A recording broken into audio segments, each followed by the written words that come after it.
I haven't done a Rick Joyner clip in a really long time, and this one is actually pretty goddamn entertaining because the man is just absolutely loony. And I don't use that as a pejorative very often, but man, just wait till you hear what he's going to be talking about here. I'm going to let him get started. Pray for me to get Philip's anointing. So I can, when I'm supposed to go somewhere, I just get zapped there, translated there. And, like The Fly? Like the telepod kind of thing? Or, oh wait, I could probably go with a better reference than that. The transporter from Star Trek, which it just blows my mind how they can make the energy and stuff works in that case. And there's the whole transporter dilemma, whether or not like the person that shows up there was actually you and you were just murdered. Very interesting stuff. Anyway, Rick, what are you going to say? And by the way, I have done that one time. That has happened to me one time. I don't have time to get into it now, but I'll tell you about it sometime. But I don't have time to get into it, but I'll get into it sometime. And he proceeds immediately after saying that to talk about it, which at the same time, we're like, come on, Rick. No, you fucking didn't. You didn't just get teleported somewhere. That's called doing a lot of drugs. I really got physically translated with my car and was zapped right to a place. Are you sure you didn't just like fall asleep at the wheel, or you were on Ambien or something at the time? Because I hear weird shit happens with missing time when people are on Ambien. Can't speak from experience, but I know a friend that does a podcast that got arrested because he was on Ambien and was doing shit in the middle of the night in the roads in Ogden. Funny story. I'll have to talk with him about that. And there's no way it was physically impossible for that to have happened otherwise. Okay, if it's physically impossible, then it didn't fucking happen, Rick. That's what physically impossible actually means, is that it can't physically have happened. Not a hard concept to understand it. And if God wanted you to travel somewhere, why the fuck would he take your car with you, too? It just sounds like Rick would like either went on a bender and then woke up in the like not realizing where he was and just managed to not kill anybody that we know of, or he was on something fucking heavy. I don't know. Or I mean, there are times where you get in your car to go to work, and then next thing you know, you blink and you're there, and you're like, oh, well, fuck, I wasn't paying attention at all. Here I am at work already.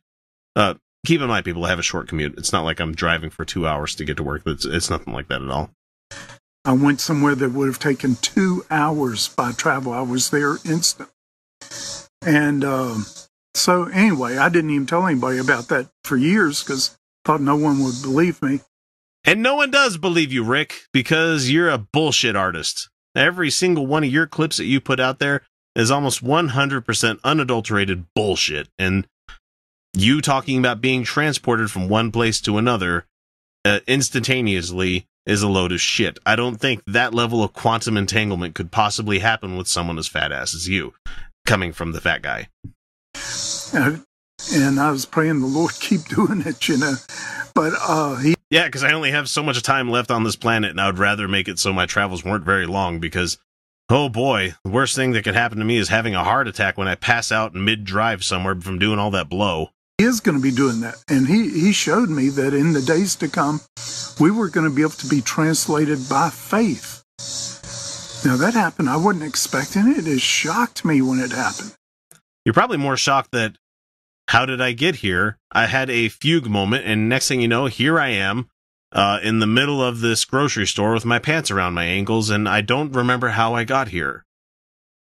It could be that you're losing your mind. I mean, there's lots of reasons that this kind of thing could happen. One of them being you've been traumatized at some time. I don't know. Did you recently get hit in the head with some sort of baseball bat or any other blunt object? I mean, I was just dumbfounded. I knew it had to be God, and I knew it was what had happened, but it was still shocking. But he showed me that in the days to come, we were going to be translated by faith. Why did it have to be God? I mean, if you had no explanation for something that happened to you, why would the first tool in your tool belt when you're like, okay, I have a nail sticking up here, screwdriver? No, you wouldn't go, I have something I need to be done over here. Let's see, just the nail thing again. Belt sander. No, you don't go with that. You go with the most common thing that could be used for that. what would the least common denominator be in this case? And you adding God to it just makes it a lot more fucking complicated, Rick, and it's not the kind of thing that could be solved very simply, because you just added a whole bunch of extra baggage to what happened to you. Even if you did magically teleport with your car somewhere, it's more likely wormhole than God, because we can at least prove wormhole, you know? We would pray and say, Lord, I need to be there right now, and boom, we would be there. I think some are doing that now. I would become a Christian so fucking fast if that meant that I could travel places without having to be either on an airplane or in long-ass car rides across the states. Because I live out here in Utah, and for a car ride to go anywhere, it's quite some distance that you have to travel. Not like people on the East Coast or the Midwest where things are somewhat close together. To go to Las Vegas, it's like a 6-hour drive, but that's still like 300-something miles. I mean, the scope of having the vast open spaces out here is great, but at the same time, if I could just mumble a couple of prayers and then instantly be there and be like, great, I'm going to do this more often. They have better bars outside of Utah.